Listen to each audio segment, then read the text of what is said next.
स्वागत है आपका आवाज़ जनता की। मैं आवाज़ जनता से मैं सत्येंद्र उपाध्याय। आज हमारे बीच में पूर्व कैबिनेट मंत्री सुहेलदेव भारतीय समाज पार्टी के राष्ट्रीय अध्यक्ष ओम प्रकाश राजभर जी हैं। जानने की कोशिश करेंगे 2022 को जो लेकर रणनीतियाँ चल रही हैं। काफ़ी पार्टियां उठापटक की स्थिति में हैं और भारतीय जनता पार्टी अक्सर इनको विवादित चेहरे के रूप में शुरू से ही प्रेजेंट करने की कोशिश करती है और आजकल इनकी जो भूमिका है समाजवादी पार्टी के साथ में है। तो हम जानने की कोशिश करेंगे 2022 में क्या है इन लोगों की रणनीति और क्या कितनी सीटें आ रही हैं।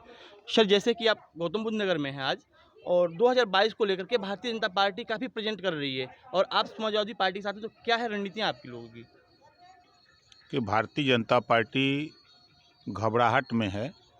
जिस मुद्दे को लेकर के भारतीय जनता पार्टी सत्ता में आई वो अपने मुद्दे से भटक गई। देश में वादा किया था कि हम सबका खाता खुलवाएंगे, 15-15 लाख देंगे। 7.5 साल हो गया दिल्ली में और 5 साल पूरा होने जा रहा यूपी में, 15 लाख किसी के खाते में नहीं आया। इन्होंने कहा किसानों का धन हम दुगना करेंगे, तो धन तो दुगना कर रहे हैं। छोटा पशु छोड़ दिए हैं, जाके वो दुगना कर रहे हैं। उसके लिए उनके पास कोई व्यवस्था नहीं है। किसानों के धन दुगना करने के नाम पर इन्होंने डीएपी से 50 किलो की जो बोरी 1000 रुपये में आती थी, उसमें से 5 किलो खाद की चोरी कर ली और दाम बढ़ा दिया, 1200 रुपया कर दिया।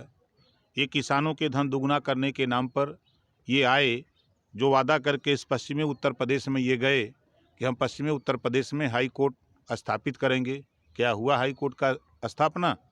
आज उत्तर प्रदेश में जो इन्होंने या देश में जनता के सामने वादा किया कि हम युवाओं को 2 करोड़ हर साल नौकरी देंगे, आज 2 करोड़ नौकरी देने के बजाय इन्होंने नोटबंदी करके 3 लाख कंपनी बंद कर दिया। जीएसटी ले आए कि एक देश एक टैक्स होगा और पेट्रोल डीजल पे जीएसटी नहीं, इस नाते कि अडानी और अंबानी का कारोबार है। तो जी उसमें ला करके करीब 12 करोड़ लोगों का रोजगार छीन लिया। नोटबंदी करके निर्मला सीतारमण वित्त मंत्री का बयान आया कि 6 लाख कंपनी बंद हो गई। उस कंपनी में कौन काम करता था? कोई नेता का बेटा काम नहीं करता। इस देश में जो गरीब, कमज़ोर, वंचित लोग हैं वही काम करते हैं। सर, एक किसान बिल जो वापस हुआ है इस पर क्या कहना चाहेंगे आप लोग, क्योंकि कुछ लोग कह रहे हैं कि मास्टर स्ट्रोक है मोदी जी का। देखिए, काले कानून जो इन्होंने 3 कृषि कानून लागू किए थे, इसका शुरू से विरोध हो रहा है कि हमारे हित में नहीं है। किसान तो कह रहा है कि हमारा एमएसपी तय कर दो, कोई बुरी बात तो नहीं। आप 1960 रुपया में गेहूं का रेट तय किए हो, खरीद हो रही है 1300 में, बात 1400 में। तो किसान तो कह रहा है कि अगर मेरा अनाज कोई गलत तरीके से अगर खरीदे, एमएसपी रेट फिक्स कर, उसके नीचे अगर कोई खरीदता है तो उसके खिलाफ FIR हो, वो जेल जाए। ये किसान तो ये कह रहा है।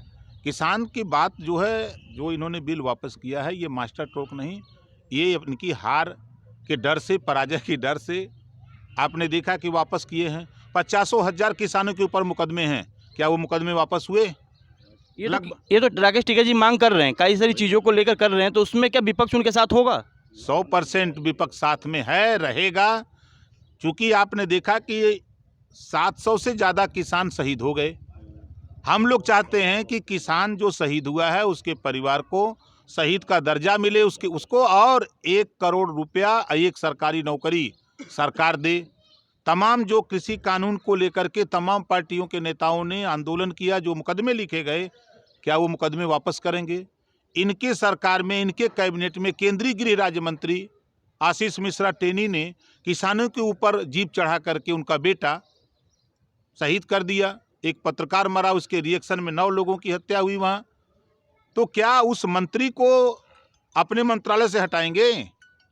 क्या इन्होंने उसको, जो मिनिस्टर है उसके भी खिलाफ 302, 120 का मुकदमा है।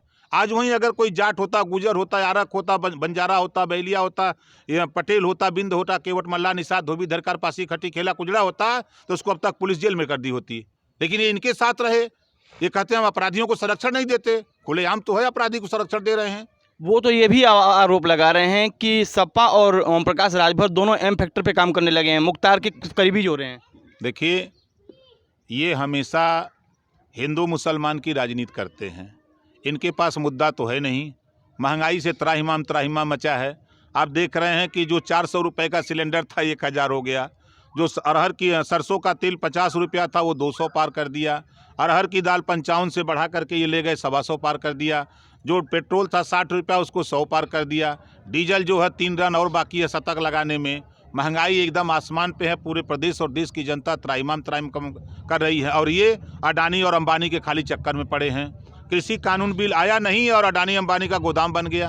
एक सवाल पूर्वांचल एक्सप्रेसवे को लेकर उठ रहा है, जो कि उन्होंने कहा कि हमने इसको किया। अखिलेश जी कह चुके हैं कि हमने किया और काफ़ी देखा गया कि उस पर बहुत सारी चर्चाएं हुई और आप लोगों ने भी उसे घेरने की कोशिश की। तो ऐसे में क्या पूर्वांचल का विकास हो रहा है? देखिए, पूर्वांचल एक्सप्रेसवे अखिलेश जी ने उसका शिलान्यास किया, ज़मीन एक्वायर कराया और 300 करोड़ रुपया उन्होंने अलॉट भी कर दिया था। भारतीय जनता पार्टी एक काम बता दी, एक सिंगल जो शिलान्यास किया हो और उद्घाटन किया हो, एक काम खाली बता दे भारतीय जनता पार्टी कोई नेता। इनके दिमाग में खाली 3-4 चीज़ छोड़ दीजिए, मुसलमान, पाकिस्तान, हिंदू, मुस्लिम और मंदिर मस्जिद, इसके अलावा इनके पास है क्या? इनके पास होना चाहिए देश। पाकिस्तान की बातों से याद आया, जिन्ना को लेकर के एक विवाद पैदा हुआ जिसमें आप भी आए थे और उसमें आपने कुछ चीज़ें कही। तो मेरी बात देखिए, आज देश में जातिवार जनगणना की जरूरत है। 1931 में जातिवार जनगणना हुई। आज ये पता नहीं है कि कौन सी जाति का कितना वोट है या कितनी आबादी है, ये गिनती नहीं। 1931 के बाद 90 साल हो गया, संविधान में व्यवस्था दिया गया कि हर 10 साल पे जातिवार जनगणना हो। इसके लिए बीजेपी बात नहीं करती है। सरकार दिल्ली से लेकर यहाँ तक डबल इंजन है। ओम प्रकाश, राजभर, अखिलेश और जयंत, हम तीनों लोग मिल करके इनके दोनों इंजन का डीजल निकाल देंगे, ये इनको डोल नहीं पाएंगे, ये सोच लीजिएगा। सर, एक चीज़ और जानने की कोशिश करेगी कि आखिर आप लोग का कौन सा ऐसे वादे हैं जिससे जनता आप लोग को वोट करे? देखिए, घरेलू बिजली का बिल 5 साल माफ करेंगे, ठीक है। एक समान अनिवार्य और स्नातकोत्तर तक फ्री शिक्षा उत्तर प्रदेश में लागू करेंगे। गरीबों का इलाज फ्री में करेंगे, सरकारी पैसे से इलाज कराएंगे, चाहे वो ऑपरेशन हो चाहे इलाज कराना हो। जितना पैसा लगेगा उतना पैसा सरकार देगी। कानून ओम प्रकाश, राजभर और जयंत चौधरी जी हम लोग मिल करके अखिलेश से बनवा लेंगे, ठीक है। देखिए, ये राजनीति है। राजनीति में सरकारें वादे तो बहुत करती है, लेकिन ये जनता जो कि निर्णायक भूमिका में होती है, वोट जनता को करना होता है। और देखते हैं कि 2022 में किसकी सरकार जनता चुनती है। बहुत सारी चीज़ें हैं और ओम प्रकाश राजभर जी वैसे भी बगावती तेवर के लिए जाने जाते हैं। भारतीय जनता पार्टी से ज़्यादा इनको कोई नहीं समझ सकता, क्योंकि ये उसके साथ रहे और आज इनकी चर्चा विपक्ष में ज़्यादा होती है, इनके लोगों में कम होती है अपने कामों के लिए। आवाज़ जनता, सत्येंद्र उपाध्याय।